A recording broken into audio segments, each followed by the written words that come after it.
Hello, my name is Sameh Othman, and my project is on nanoparticle-membrane interaction, where we did a systematic study of the electric charge contribution to the wrapping process. The project is under the Palestinian-German Science Bridge, supervised by Dr. Abdullah Said Ahmad from Birzeit University and Dr. Thorsten Out from Hochschule Zentrum Jülich. So nanoparticles are everywhere in our daily life. They come in different sizes and shapes. They can be spheres or cubes, and they are widely used in foods, cosmetics, medicine, and we will focus on the medicine because they are used for drug delivery, heat sources to kill cancer cells or imaging markers to detect diseases. Uh, but all these uses have side effects like toxicity and cardiovascular risk. What we want to do here is to try to avoid the toxicity and reduce the side effects while maintaining their purposes. Uh, so nanoparticles can have charge density on them, positive or negative, and the intracellular and extracellular solution in the system can have ions like here, negative or positive ion depending on the cells, and the membrane of the cell have a head group in red here and the tail group in black. The head group will carry the charge. And so the experiment shown that negative nanoparticles are more likely to be uptaken by tumor cells, but positively charged nanoparticles more likely to accumulate on the spleen than negative ones. And the blood-brain barrier, which maintain the transport of materials to the brain, more likely to allow the negative particle to pass than positive or neutral nanoparticles. And so we need to study the effect of this nanoparticle. And for different cells, they have different membranes. And so, for example, the healthy cells have different electrical properties than the cancer cells, which allows to distinguish between them.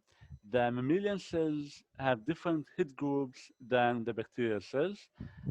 And for each cell, the difference between the inner layer and outer layer of the membrane it create the difference of the potential, create a transmembrane potential, and this potential will allow us to distinguish between healthy cells, which they have around 70 millivolt potential, and the cancer cells have around 50 millivolt.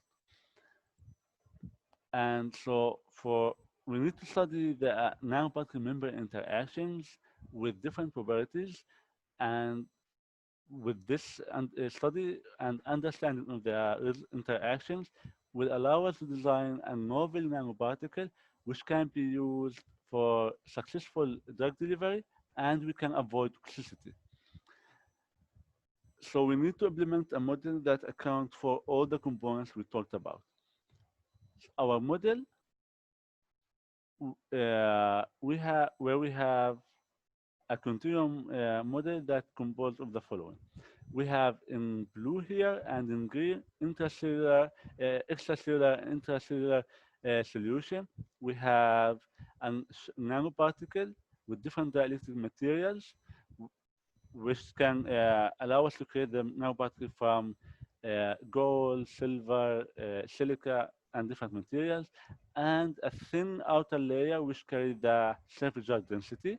And we also have the membrane. The membrane here have two layers, inside layer and outside layer, and we have the head group here, and in the middle we have the tail group. The tail group which has a lower distinct direct consent from the head groups, and the head group will have different ionic mobile ions, which is different from cell to cell. But why did we choose our model? Because if we want to do the same study in for the experiments, they will be expensive and time costly to do the same study. And if we want to do this same simulation in atomistic level, they will be computationally demanding and they are not feasible for such large systems. In physics, generally, when we want to study such systems, we want to look at the energy of the system. The energy of the system will dictate how the system will behave. And so here we have two main components for the free energy, the electrostatic free energy and the elastic energy of the membrane. The elastic energy, we can get it from the Hertzsprung Hamiltonian. We'll come back to it later. And we also have the electrostatic free energy. The electrostatic free energy is the integration over the system, where we have rho, the surface charge density on specific region. V is the potential there. Beta is a constant, which is 1 over kappa. Kappa is the Planck constant, and multiplied by the temperature. C is the ion concentration. Cj is the ion concentration multiplied by the valence ions of that species. Lambda is the thermal dipole wavelength, which depends on the type of ions we have.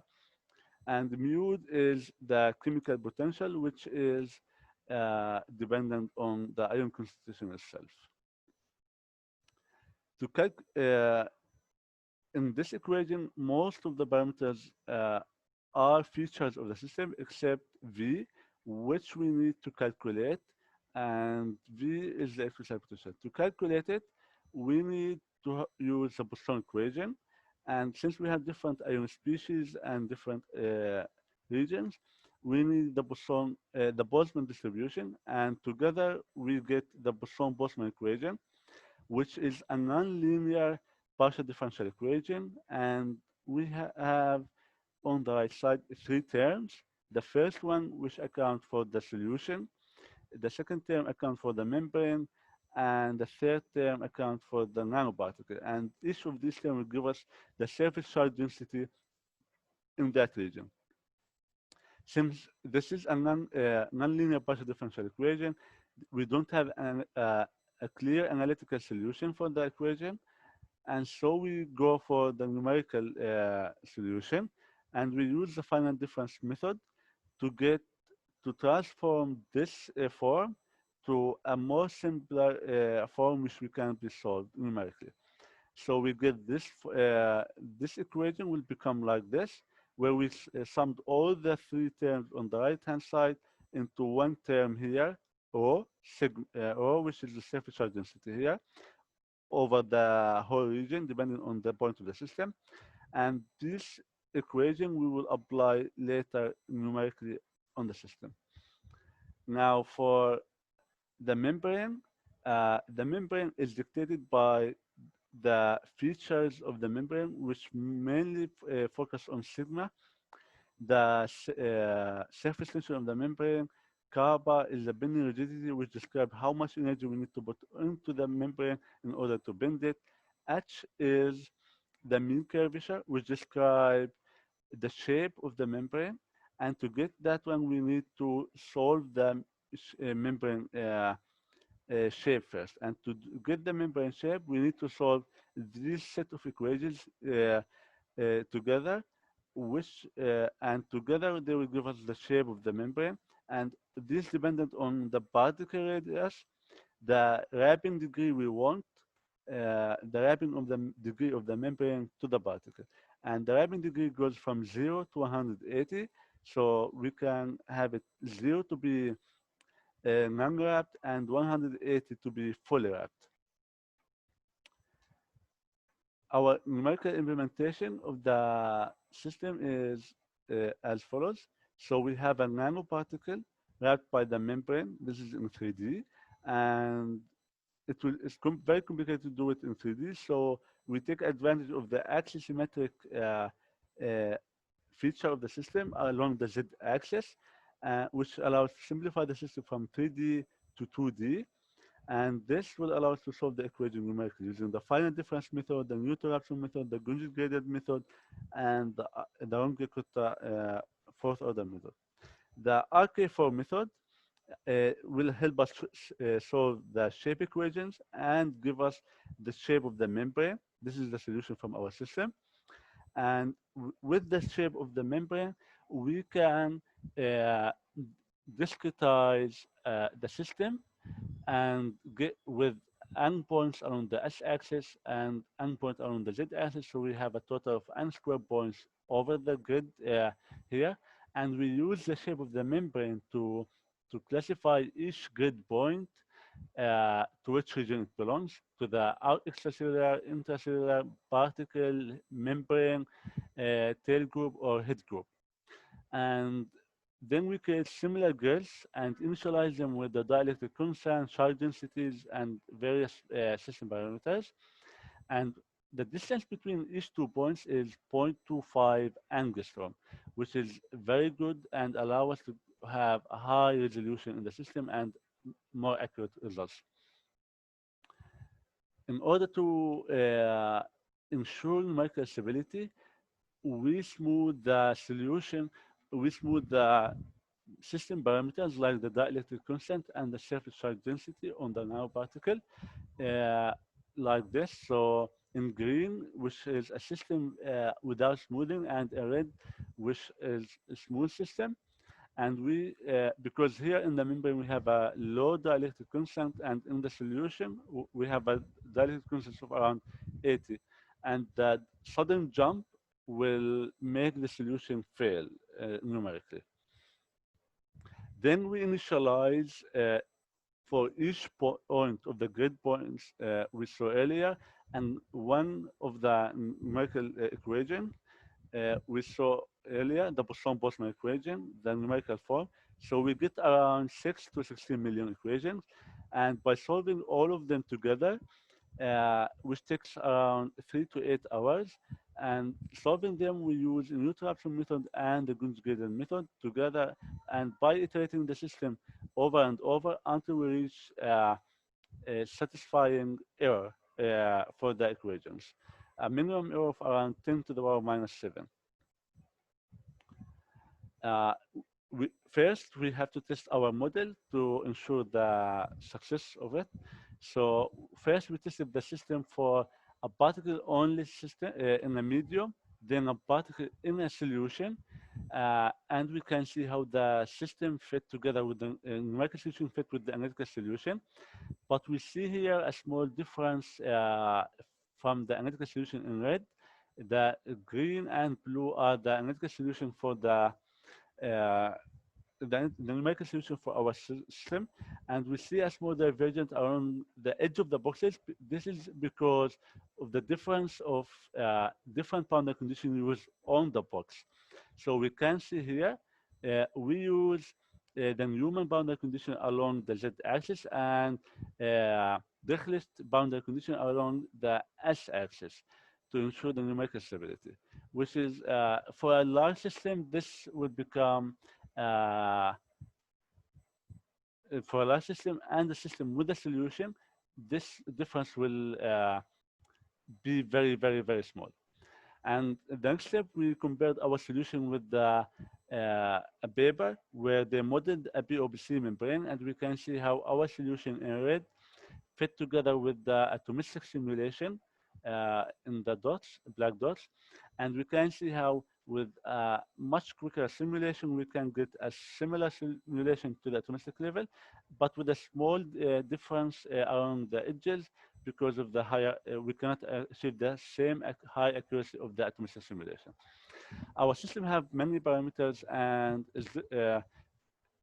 we focus on 4 of them for now, and we will continue with the others later. So for now, we focus on the charge density, the radius of the nanoparticle, the charge density of the membrane, and the distance between the membrane and the nanoparticle.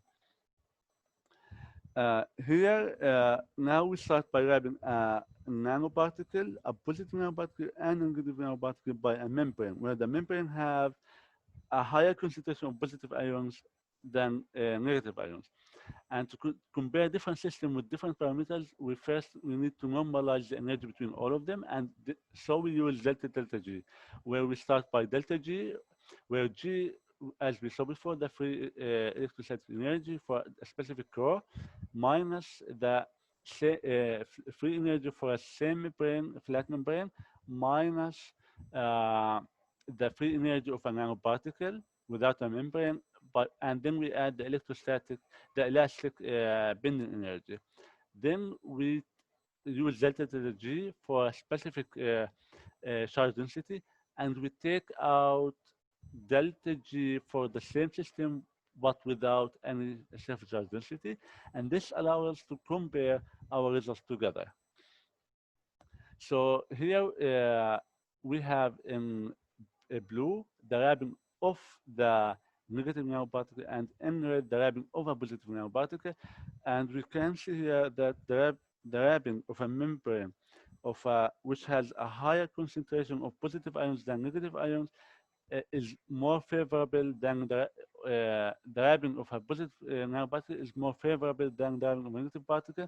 That's because the positive nanoparticle will attack the negative ions and push inside the positive ions, and the negative particle will attract the positive ions and push inside the negative ions. And the ions on the outside will their potential will increase, and so the increase in the potential of the positive ions will uh, will have a higher increase in the potential and the energy of the system than the increase of the negative ions. And so the wrapping of a positive particle is more favorable than the negative particle.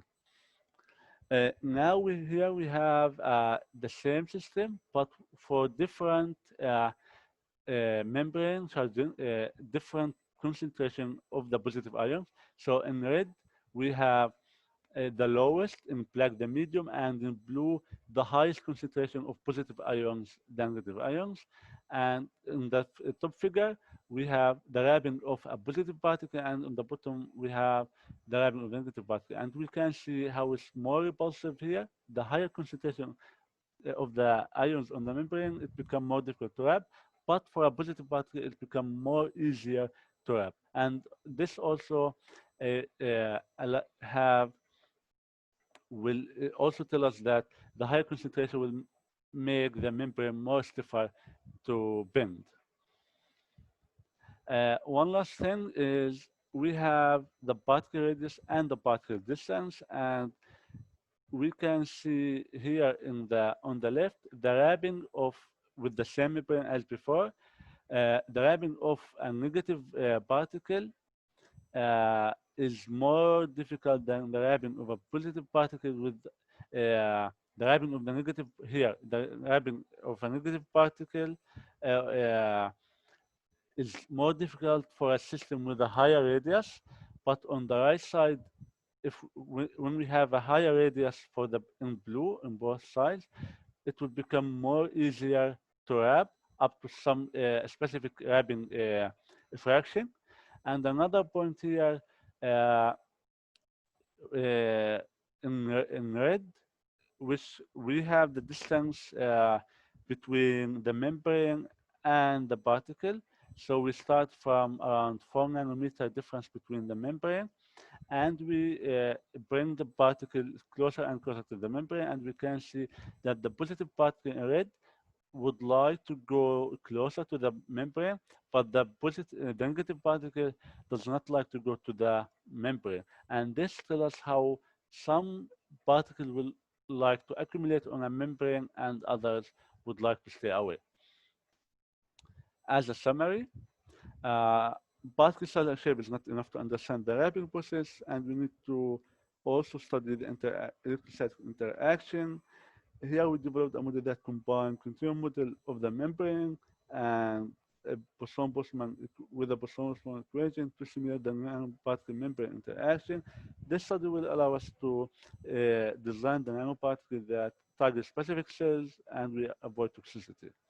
And with this model, we can apply to other particle shapes by solving the full 3D system, which will allow us to have a more wide range of nanoparticles we can design. Thank you. Then, if for any question, please email me.